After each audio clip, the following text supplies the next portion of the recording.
And I'm with the comedy queen. Kayo naman mag-isip.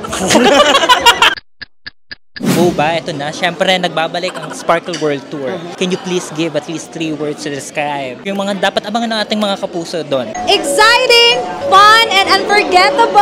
Oh, yes! Colorful, syempre. Production, at syempre, artist. Talaga naman todo-todong mga artist ang kanila makikita dyan. Alright, Pipita! 3 words to describe Sparkle World Tour. First is fun, second is happy, and third is, kayo naman mag-isip. I love it. Sige, thank you. Thank you. And I'm with the comedy queen. Oh my gosh, Miss Ai. 3 words to describe Sparkle World Tour. Exciting, happy, and sweet. Yun ang abangan natin.